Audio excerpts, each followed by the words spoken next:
ఏం జరిగింది? ఎప్పుడూ కిలకిలా నవ్వుతూ ఉండేది. ఈ జయకృష్ణ తన మొగుడు కాలేదన్న బాధతో ఈ చెరువులో దూకి ప్రాణాలు తీసుకున్నట్టుంది బాబు.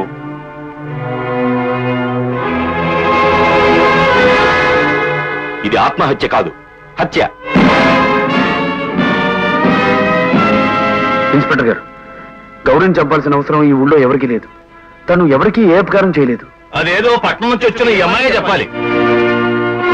అంటే మీ ఉద్దేశం? ఏముంది, ఈ పిల్ల నిన్న గౌరీని వెంట పెట్టుకుని తీసుకెళ్ళడం మా కళ్ళారా చూసాం. అవును, జయకృష్ణ పట్నంలో ఉన్నప్పుడు ఈ అమ్మాయి అతన్ని వల్లో వేసుకుందని గౌరీ నాతో చెప్పింది. అబద్ధం. ఏదబద్ధం? నువ్వు రాత్రి గౌరీ ఇంటికి వెళ్ళిన అబద్ధమా? లేదు, వెళ్ళాను. ఎందుకు వెళ్ళావు? జయకృష్ణని ఒక్కరోజైనా తన భర్తగా పొందాలని ఆరాటపడ్డ గౌరికి శాశ్వతంగా జయకృష్ణతోనే పెళ్లి జరిపిద్దామని రాత్రి గౌరింటికి వెళ్ళాను. ఇదేమిటి? జయకృష్ణ నా ముందు నీ మెళ్ళో తాళిగట్టాడు, మీరిద్దరూ భార్యాభర్తలమని కథలు చెప్పారు.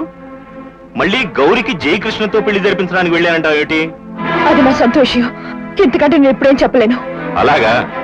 మిగిలిన ఏమిటో కోర్టులో నువ్వే చెప్తావు గాని పద. అన్యాయం, నేను ఈ హత్య చేయలేదు, నన్ను నమ్మండి ప్లీజ్, నేను ఈ హత్య చేయలేదు. కానిస్టేబుల్,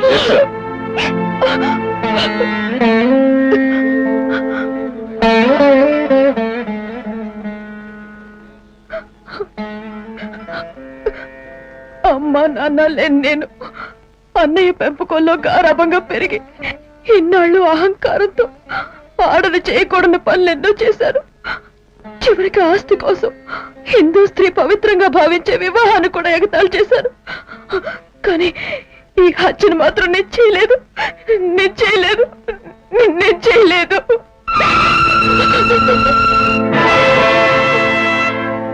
నడు.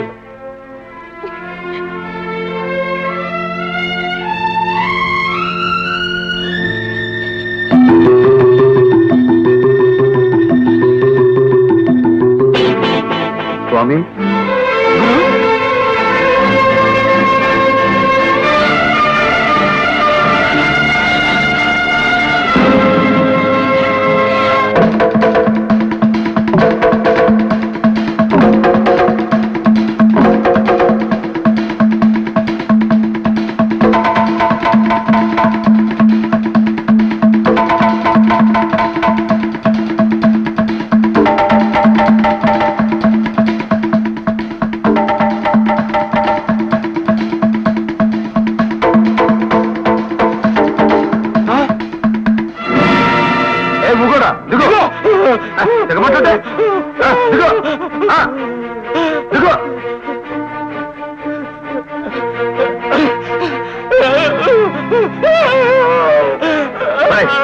గౌరీ చెప్పింది నువ్వు కాదు, నువ్వు కాదు, మరెవరు చెప్పు.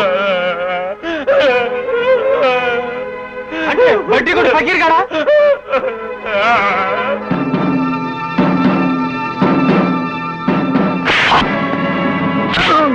నిజాన్ని నా చాటుగా తగలబెట్టేస్తే అది కోర్టులో వెలుగు చూసేది ఎలారా? చెప్పు, గౌరీ ఎలా చనిపోయింది? నాకేం తెలీదు.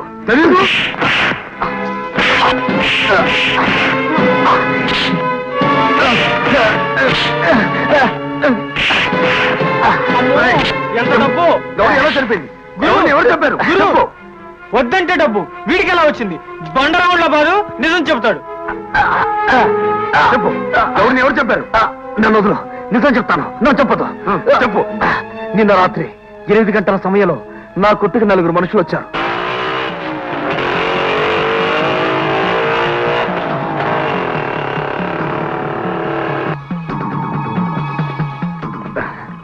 ఎందుకు భయపడుతున్నావు? లైసెన్స్ లేదనా? हम भी पीने के लिए आए बे. 4 పేరు ఇదిగోండి.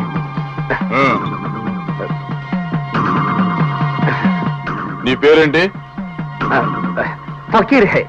ఈ ఊళ్ళో భానుమతిని పట్నం నుంచి వచ్చిన పెట్టుంది, నీకు తెలుసా? తెలుసండి, ఒకసారి చూశాను.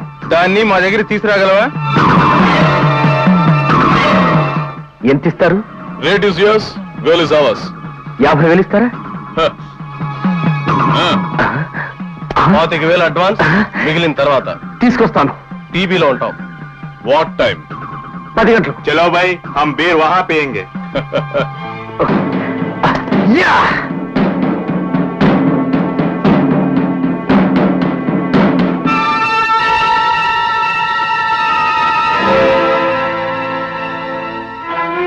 గౌరీ, ఏమిటి ఇలా వచ్చావు? నన్ను పెళ్లి చేసుకుంటానన్నావు కదా, అవును అన్నాను. ఇప్పుడు చేసుకుంటావా? ఇప్పుడా? అవును, ఈ రాత్రికే మన పెళ్లి జరిగిపోవాలి. ఈ రాత్రిక? జరిగితే ఈ రాత్రికే జరగాలి, లేకపోతే శాశ్వతంగా జరగదు.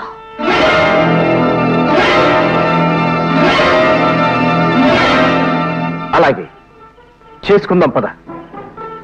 ఎక్కడికి? టీవీకి. ఆ?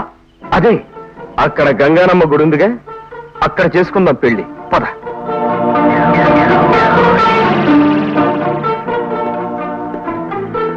ఇదేంటి, గంగానమ్మ గుడికని ఇక్కడికి తీసుకొచ్చా?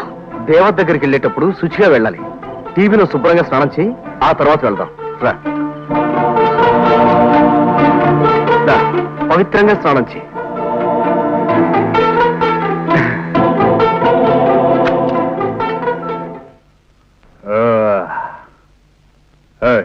ఎరా భానుమతిని తీసుకొచ్చా? తీసుకొచ్చాను సార్, బాత్రూంలో స్నానం చేస్తుంది. Very good. మాట నిలబెట్టుకున్నా. కానరా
భానుమతిని తీసుకురమ్మంటే దీన్ని తీసుకొచ్చావేంట్రా? సారీ బాసు, ఎంత ప్రయత్నించినా ఆ అమ్మాయి దొరకలేదు. ఈ రాత్రికి దీంతో కానిస్తే రేపు ఆ పవిత్రంగా గుళ్ళో తాళి కడతానని తీసుకొచ్చి వీళ్ళకప్ప చెప్తావంటా?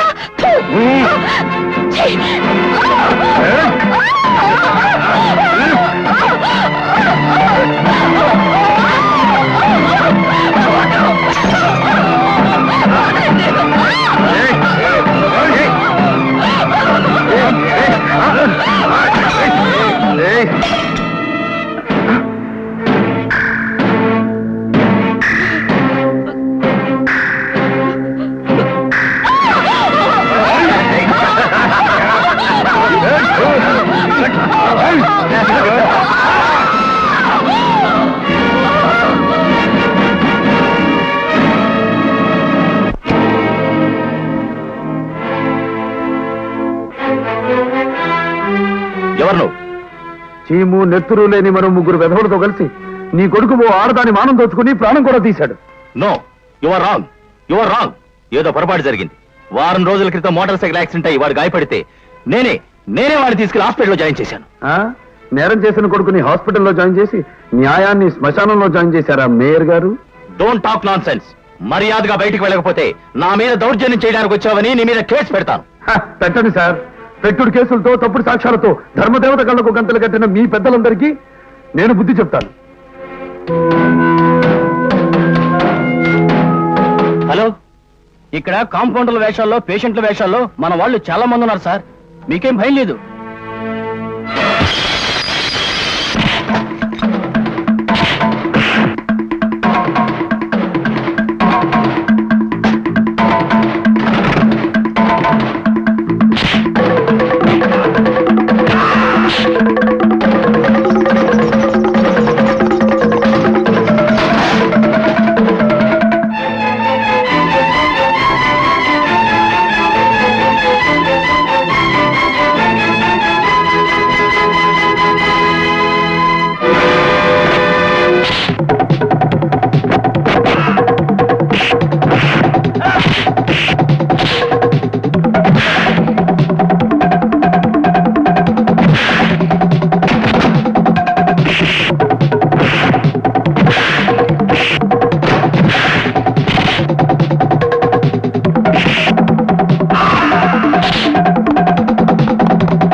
స్వధర్మాన్ని పక్కకు నెట్టి డబ్బు కోసం డూభర్తను కట్టుకున్న భానుమతి, పవిత్రమైన పసుపు తాడుతో చెలగాటమాడిన భానుమతి ప్రాణాలతో చెలగాటం ఆడటం అసత్యం ఎలా అవుతుంది?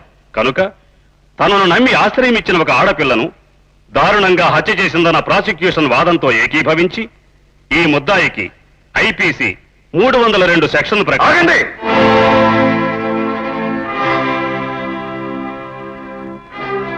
ఎవరు నువ్వు? న్యాయాన్ని అంటే మీరు తీర్పు పూర్తి చేస్తే అన్యాయం రాజ్యం చేసి అమాయకురాలు ఉరికమ్మ వెక్కి ప్రజాస్వామ్యం కన్ను మూస్తుంది సార్. పలుకుబడి గల వీళ్ళ తండ్రులు కేసును తలకిందులు చేయాలని చూస్తే దానికి అమ్ముడుపోయిన పెద్దలందరూ కలిసి ఆడుతున్న నాటకం ఇది. నీతో పెళ్లి నాటకం ఆడిన పిల్లని సమర్థిస్తున్నావా?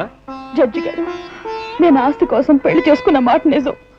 అతనితో నాటకం ఆడి సంతకాల కోసం ప్రయత్నించిన మాట నిజం. కానీ పోలీస్ స్టేషన్లో అతను నాకు తాళి కట్టినప్పుడు వేద మంత్రాలు వినిపించకపోయినా, అగ్ని వెలకపోయినా, బ్రహ్మబుడి పడకపోయినా అది పవిత్రమైన పెళ్లిగానే భావించాను. భావించావు కనుకనే నీకు అడ్డొస్తుందని గౌరిని చంపావు. గౌరిని చంపిన మనుషుల్ని కోర్టుకి ఇచ్చుకొచ్చినా ఇంకా గౌరిని చంపావంటూ ఆమెను అడుగుతున్నావు. నువ్వేమి లాయరవయ్యా? చెప్పండి రా. భానుమతి మీద పగతో ఈ పకీరు సాయంతో ఆవిడ్ని పాడు చేయాలనుకున్నాం, కానీ గౌరిని చంపేశాం. గౌరి అనే అమ్మాయిని భానుమతి చంపిందన్న వార్త ఏమాత్రం నిజం కాదని సాక్ష్యాధారాల వల్ల నిరూపించడం వల్ల భానుమతిని నిర్దోషిగా నిర్ణయించి విడుదల చేయడమైనది.